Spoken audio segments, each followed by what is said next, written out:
auditoria confiável. Segundo ele, não há nenhum registro. É o mesmo discurso utilizado pelos bolsonaristas. O ex-presidente Jair Bolsonaro foi quem começou com essa narrativa, inclusive apoiando projetos de lei que tivessem uma auditoria, inclusive com papel impresso, né, nas urnas eletrônicas. A presidente do TSE, ministra Carmen Lúcia, se pronunciou dizendo que nunca houve nenhuma comprovação de fraude no Brasil. Agora a gente vai ver o trecho da fala de Nicolás Maduro. Tenemos el mejor sistema electoral del mundo. Tiene 16 auditorías. Y se hace una auditoría caliente, como ustedes saben, el 54% de las mesas. ¿En qué otra parte del mundo hacen eso? En Estados Unidos es inauditable el sistema electoral. En Brasil no auditan ni un acta en Brasil. En Colombia no auditan ni un acta. En Venezuela auditamos en caliente, en la mesa. Amadeu, é um contra-ataque duplo, né, do presidente da Venezuela, que há poucos meses estava aqui no Palácio do Planalto com o presidente Lula, restabelecendo essa parceria entre Brasil e Venezuela. E como não suporta críticas, ele revidou com esses ataques, pondo em xeque o nosso sistema eleitoral. Inclusive, só lembrando que o próprio Nicolás Maduro, ontem ainda, ele bloqueou os acessos de vários portais de notícias na Venezuela e é o mesmo que mantém atualmente mais de 70 presos políticos, além de relembrar essa história aí do banho de sangue. Ele tentou, inclusive, consertar nesse mesmo discurso aí de ontem, que ele fazia menção a um evento histórico que já ocorreu no país, mas mesmo assim não cola. Agora vamos ver a reação aqui do TSE.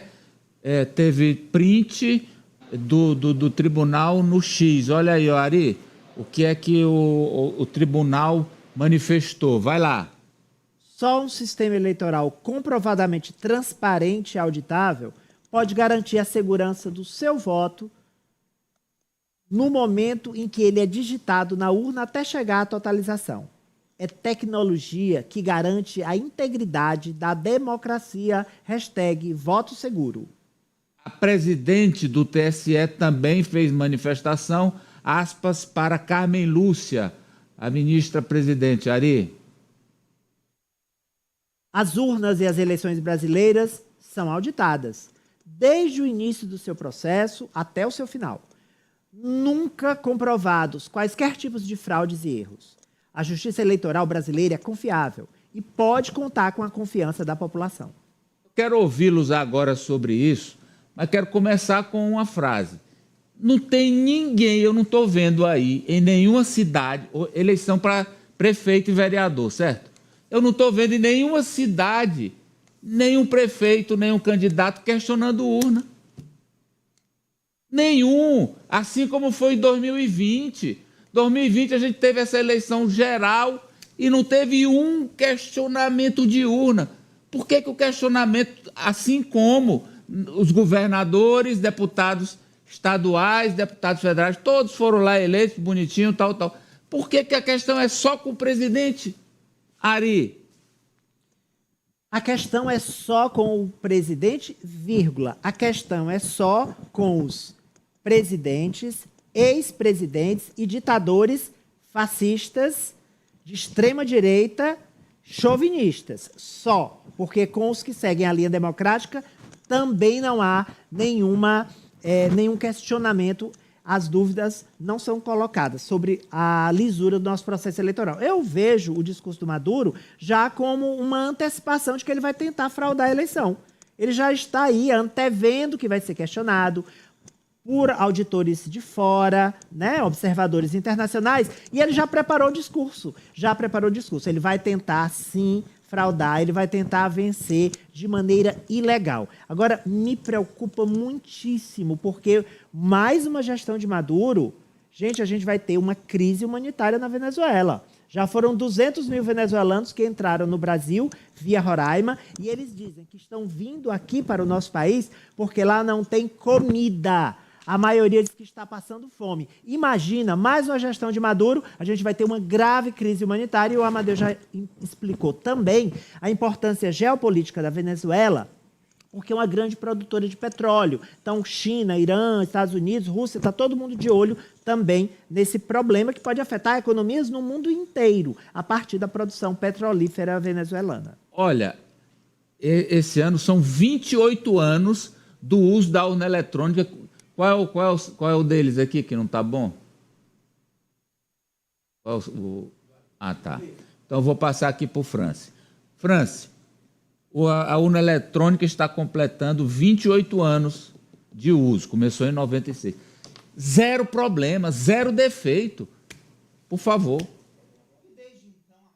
Foram eleitos políticos de diferentes espectros ideológicos. Até mesmo o ex-presidente Jair Bolsonaro, eleito em 2018, mas não foi a primeira eleição dele. Ele já estava ali há algumas décadas no Congresso Nacional, na Câmara dos Deputados, os filhos também sendo eleitos por esse sistema das urnas eletrônicas e um Congresso que é majoritariamente conservador, um Congresso de direita. Então, Amadeu, para mim, essa visão de que as urnas não são seguras é apenas de quem não aceita perder, de quem não aceita a derrota. Porque nas eleições municipais, o que se viu em 2020 foi o partido do presidente Lula, por exemplo, ficando apenas na 12ª posição em número de prefeituras no país, sem eleger prefeito de nenhuma capital. Então o problema está nesses líderes autoritários que não aceitam a derrota, como é o caso do Maduro e como é o caso de outras lideranças que nós conhecemos bem.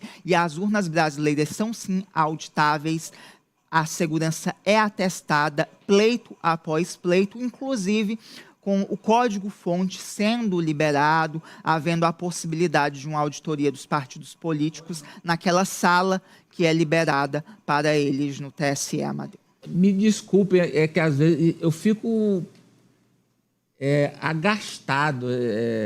De novo a gente está tratando disso, Apoliana, sinceramente. Amadeu, tem uma máxima da vida que diz assim, quando você faz uma crítica, ela diz muito, quando uma crítica é feita, né, diz muito mais sobre quem fez do que para quem realmente aquela crítica é direcionada. Então, é como o Ari disse, a partir do momento em que você critica um sistema, você critica algo, é porque você tem uma visão mal intencionada sobre aquilo.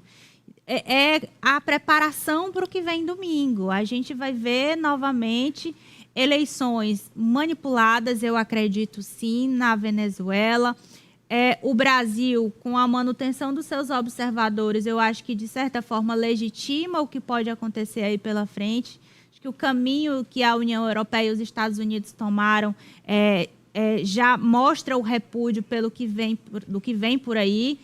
Lula vai continuar pisando em ovos nessa relação, mas ele não tem como deixar passar o que está por vir lá no domingo, no fim de semana. Deixa eu só passar agora para o professor Vila fechar essa questão Brasil-Venezuela, porque o Ari disse é uma tragédia o governo do Maduro, desse grupo que está no poder desde o Chávez, e é mesmo.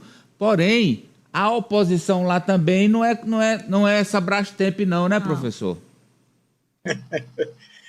Esse é um problema. Inclusive, nessa imagem que apareceu o Maduro com o Lula, do lado direito, lá no cantinho, está o ministro sem pasta, Celso Amorim, se a gente for ver ali naquele canto, que eu chamo de ministro sem pasta se fosse no parlamentarismo, né? Que ele é uma figura muito importante na história do Itamaraty e assessor direto do presidente da República. Não, esse também é outro problema, porque a oposição é um saco de gato, você tem de tudo, desde gente democrática, republicana, comprometido com os valores democráticos, como tem gente de extrema-direita, né? Que tentou, inclusive, um golpe. É bom lembrar lá atrás, aquele golpe contra o Chávez, já faz algum tempo. Bem, quando o Chávez era presidente da Venezuela. Então, essa situação é um caldeirão de turbulência. De um lado, o Maduro já disse que não vai aceitar o resultado das urnas, a não ser a sua vitória, ou seja, vai ter fraude. E de outro, dessa vez, a oposição, ainda bem que concorreu, porque havia um erro da oposição se recusar a concorrer. Era entregado em bandeja. Tem de concorrer sim, porque você tem um espaço que, por menor que seja, você vocaliza o seu discurso e mobiliza a população, mostrando que há uma alternativa, que é a oposição, que é esse saco de gatos. O Brasil estando lá é correto, porque o Brasil tem uma autoridade moral diferente do que os Estados Unidos. Você destacou os choques do governo americano com a Venezuela.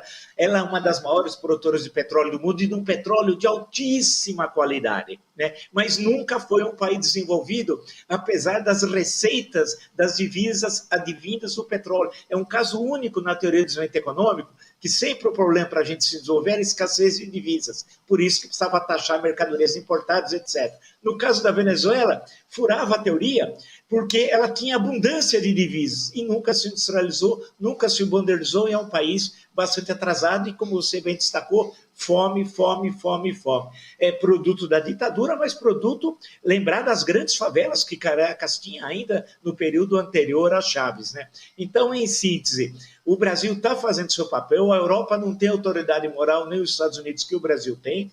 Rússia e China não são regimes democráticos, convenhamos, porque a questão que está sendo colocada lá é a questão democrática. Quem vai resolver? O povo venezuelano. De que forma? Pelo voto e não pelas armas. E aí o Brasil e o presidente da República têm autoridade moral para isso.